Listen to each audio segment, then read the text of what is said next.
Who needs broken hearts when you can have broken bones? I wanted to participate in the 2022 dating rap trend, but let's not talk about my dating life. So instead, we're going to talk about James's 2022 climbing Wrapped. Starting off strong, we had 5 major injuries this year. 1 broken ankle in January that got me 3 months off of work.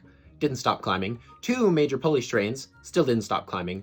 1 rotator cuff strain, thank you, Midnight Lightning. And 1 flapper below another flapper, which I didn't realize was possible, but obviously didn't stop climbing. During 2022, we worked full-time, went to school, and had 184 climbing days. 81 of those were indoors, and 103 of those were outdoors. That comes out to an average of 3.54 times per week. You can tell how many hobbies I have. In the last year, I set 146 new boulder problems outside. That comes out to 708 V points. And if we look at the spread, you can see there's a pretty good even distribution. Some would say it's because I have a crippling fear of trying things I might fail at. I like to say it's because I'm building a nice pyramid. Moving on.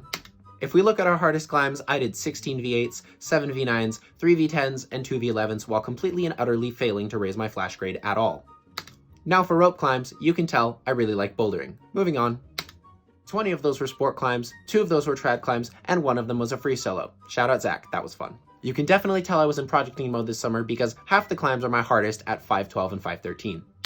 In the last year, I took 8 trips, New Year's and then a broken ankle in Joshua Tree, 1 trip to Mose Valley in a cast, 4 trips outside of Vegas to escape the heat, and 1 trip to Yosemite in the middle of a blizzard. Overall, I probably spent over $1,300, but it was worth every penny. Go climb that mountain. Now for some fun facts. I truly came this close to dying probably twice. Both of them were on highball boulders, and neither of them were harder than V7. In Mose Valley, I on-sighted a 512, flashed a V6, and sent a V7 all in a cast. I pretty much campused it all. 4 days after getting out of that cast, I immediately did a 20-foot tall highball dyno. Thank God I stuck it first try without a rope. My tallest climb was 105 feet, and my biggest whipper was 30 feet after skipping a clip and falling from the chains. My biggest highball was 30 feet, probably should have died on that one, and my biggest fall was 12 feet. Yes, it was the one I broke my ankle on, and yes, it was a V5. And here's to some 2023 goals.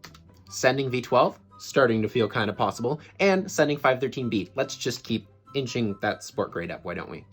I'd like to trad climb more than once. If you need a partner, I am desperately looking for one. I'd like to go back and send the climb that broke my ankle, this time with 10 pads. And if I could find a way to be happy, that would be nice. Happy New Year!